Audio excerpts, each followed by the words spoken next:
Kohli retirement ಬಗ್ಗೆ BCCIಗೆ ಹೇಳಿದ್ರು ಕೂಡ BCCI ಅವರು ಎಕ್ಸೆಪ್ಟ್ ಮಾಡಿಲ್ಲ. ಅಂದ್ರೆ ನೀವು ತಗೊಳ್ಳಿ, ಟೈಮ್ ತಗೊಳ್ಳಿ, ಯೋಚನೆ ಮಾಡಿ ಅನ್ನೋದು ಕೂಡ ಹೇಳಿದ್ದಾರೆ. ಸೊ ಯಾಕೆ ರೋಹಿತ್ ಶರ್ಮಾ ಹೇಳ್ದಾಗೂ ಅದನ್ನೇ ಮಾಡ್ಬೋದಾಗಿತ್ತಲ್ಲ? ಅಥವಾ ಬೇರೆ ಆಟಗಾರರು ಹೇಳ್ದಾಗೂ ಕೂಡ ಟೈಮ್ ತಗೊಳ್ಳಿ ಅಂತ ಹೇಳ್ಬೋದಾಗಿತ್ತಲ್ಲ? ಈಗ ಇಲ್ಲಿ ತುಂಬಾ ಕ್ಲಿಯರ್ ಇದೆ. ವಿರಾಟ್ ಕೊಹ್ಲಿಯನ್ನ ನಾವು ಬೇರೆ ಆಟಗಾರರಿಗೆ ಹೋಲಿಸೋದು ತುಂಬಾ ಕಷ್ಟ. ಹ್ಮ್. ಈಗಾಗಲೇ ನಾನು ಹೇಳ್ತಾ ಇದ್ದೆ. ರೋಹಿತ್ ಶರ್ಮಾ ಸ್ಥಿತಿ ಸಂಪೂರ್ಣ ಭಿನ್ನ. ಹ್ಮ್. ರೋಹಿತ್ ಶರ್ಮಾ ನಾನು ಕಂಟಿನ್ಯೂ ಮಾಡ್ತೀನಿ ಅಂತ ಹೇಳಿದ್ರು ಕೂಡ ಅವರನ್ನ ಕೆಳಗಿಳಿಸೋದು ಖಚಿತ ಆಗಿತ್ತು. ಹ್ಮ್. ಅದೇ ಸ್ಥಿತಿ ವಿರಾಟ್ ಕೊಹ್ಲಿ ವಿಷಯದಲ್ಲಿ ಇಲ್ಲ.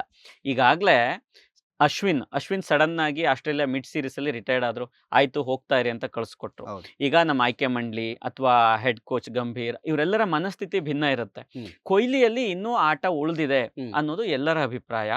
ಮತ್ತೆ ತಕ್ಷಣ ರೋಹಿತ್ ಶರ್ಮಾ ರಿಟೈರ್ಡ್ ಆಗಿ ಹೊರಗೋಗ್ತಾರೆ. ವಿರಾಟ್ ಕೊಹ್ಲಿನೂ ರಿಟೈರ್ಡ್ ಆಗಿ ಹೊರಗೋದ ತಕ್ಷಣ ನಮ್ಮ ಡ್ರೆಸ್ಸಿಂಗ್ ರೂಮ್ ಅಥವಾ ಟೀಮ್ಗೆ ಹ್ಮ್. ಎಲ್ಲರೂ ಯಂಗ್ಸ್ಟರ್ಸ್ ಜಾಸ್ತಿ ಆಗ್ತಾರೆ. ಈಗ ಅಲ್ಲಿ ಸೀನಿಯರ್ಸ್ ಪ್ಲೇಯರ್ಸ್ ಜಾಸ್ತಿ ಇಲ್ಲ. ಹ್ಮ್. ಕೆಲವು ಸೀನಿಯರ್ಸ್ ಪ್ಲೇಯರ್ಸ್ ಇರೋದ್ರಿಂದ ಈಗ ನೋಡಿ KL ರಾಹುಲ್, ರವೀಂದ್ರ ಜಡೇಜಾ, ಜಸ್ಪ್ರೀತ್ ಬುಮ್ರಾ ಹ್ಮ್. ಇವರಷ್ಟೇ ಗ್ಯಾರಂಟಿ ಸ್ಥಾನವನ್ನು ಉಳಿಸ್ಕೊಳ್ಳುವಂತಹ ಸೀನಿಯರ್ಸ್ ಪ್ಲೇಯರ್ಸ್ ತರ ಕಾಣಿಸ್ತಾರೆ. ಹೌದು. ಇನ್ನು ಆ ಬುಮ್ರಾಗೂ ಗಾಯ ಇದೆ, ಶಮಿಗೂ ಬೇರೆ ಶಮಿನ್ ಸೆಲೆಕ್ಟ್ ಮಾಡಬಹುದು, ಬಟ್ ಅವ್ರಿಗೂ ಗಾಯ, ಫಿಟ್ನೆಸ್ ಇಶ್ಯೂ ಬಗ್ಗೆ ಹ್ಮ್. ಡೌಟ್ ಇದೆ, ಏಜ್ ಆಗ್ತಾ ಬಂತು. ಹ್ಮ್. ಈ ಎಲ್ಲ ಕಾರಣಕ್ಕೆ ಒಬ್ಬ ತುಂಬಾ ಮೆಚ್ಯೂರ್ಡ್ ಆಗಿ ಆಯಾ ಅದರಲ್ಲೂ ಕೂಡ ಇಂಗ್ಲೆಂಡ್ ಅಲ್ಲಿ ಹೋಗಿ ಕ್ರಿಕೆಟ್ ಆಡೋದು, ಅಲ್ಲಿ ಗೆಲ್ಲೋದು ಅಷ್ಟು ಈಸಿ ಇಲ್ಲ. ಹ್ಮ್. ಯಾಕೆಂದ್ರೆ ನಾವು ಸದಾ ನೋಡಿದೀವಿ ನಮ್ಮ ಸಬ್ ಕಾಂಟಿನೆಂಟ್, ಅದರಲ್ಲೂ ಕೂಡ ಇಂಡಿಯಾದಲ್ಲಿ ನಾವು ಈಸಿಯಾಗಿ ಗೆದ್ದು ಬಿಡ್ತೀವಿ. ಹ್ಮ್. ಹೊರ ರಾಷ್ಟ್ರಗಳಲ್ಲಿ ಅದು ಸೀಮಿಂಗ್ ಸ್ಪೀಡ್ ಪಿಚ್ಗಳಲ್ಲಿ ಅಷ್ಟು ಈಸಿ ಇಲ್ಲ. ಹ್ಮ್. ಆ ಸಂದರ್ಭದಲ್ಲಿ ಕೊಹ್ಲಿಯ ಅನುಭವ ತುಂಬಾ ಮ್ಯಾಟರ್ ಆಗುತ್ತೆ ಹ್ಮ್. ಅನ್ನೋ ಕಾರಣಕ್ಕೆ ಕೊಹ್ಲಿಯನ್ನ ಉಳಿಸ್ಕೊಳ್ಳೋ ಪ್ರಯತ್ನವನ್ನ ಮಾಡಿದ್ದಾರೆ ಅಂತ ಅನ್ಸುತ್ತೆ.